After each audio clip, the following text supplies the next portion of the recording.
ему не давали тетрадку или ручку не давали. Говорит, а ты же сын кулака.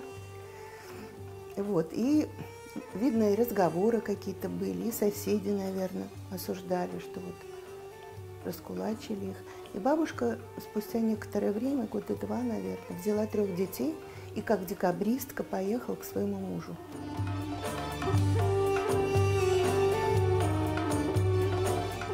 Бабушка говорила, что все время с книгой в руке, все время. Один раз попросила его забор побелить.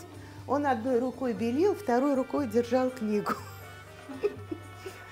Очень много читал.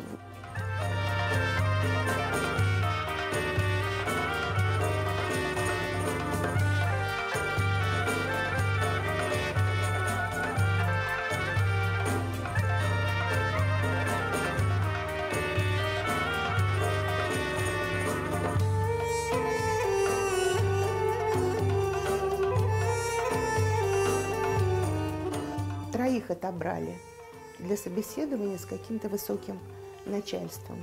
3. Вот. И когда дело дошло до него, значит, он прошел по всем параметрам. Вот. Ну, только он спросил, а ты, говорит, кто по нации? Он говорит, я, говорит, крымский татарин. Ну, фамилия-то Балич. Он говорит, ну, может быть, у тебя все-таки какие-то родственники есть? Не крымские татары. Он говорит, нет, я, говорит, чистый крымский татарин. Он его полчаса наводящими вопросами спрашивал, допытывал, ну, может быть, бабушка у тебя? Он говорит, нет, я крымский, я чистый крымский татарин.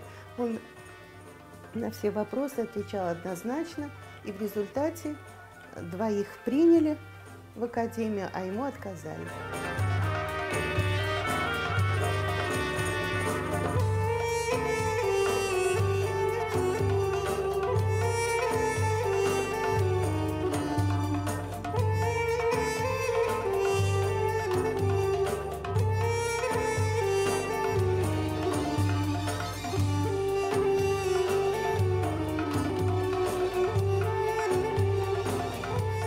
Одни восприняли это как желание укорениться на этой земле, в Узбекистане, чтобы не переезжать в Крым. Другие восприняли, наоборот, как возможность сохранить этот язык.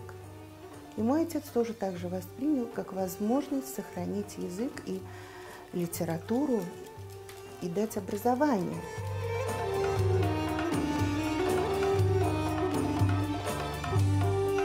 Он всю жизнь занимался пропагандой образования. Он всех уговаривал писать кандидатские работы, докторские работы. Ему было очень интересно, когда человек движется вперед, делает какие-то успехи. Его это очень всегда вдохновляло. Он никогда не давил, никогда не читал нотации, никогда не говорил, что надо вот так делать, а зачем ты это сделал. Он просто воспринимал как данность все события. И если что-то ему в человеке, вот он не мог, он всегда говорил, вот чудак-человек, не понимает, чудак-человек.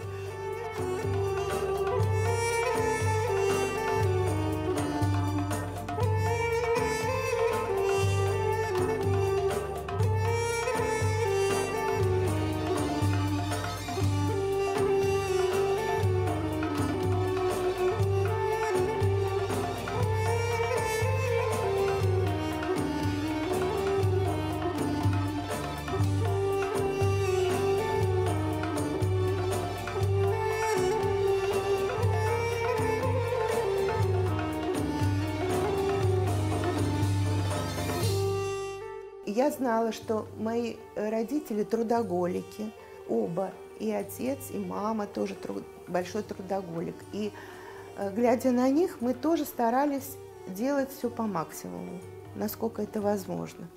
И учились хорошо, и закончили высшее учебное заведение, замуж вышли, и все это, потому что по-другому нельзя было.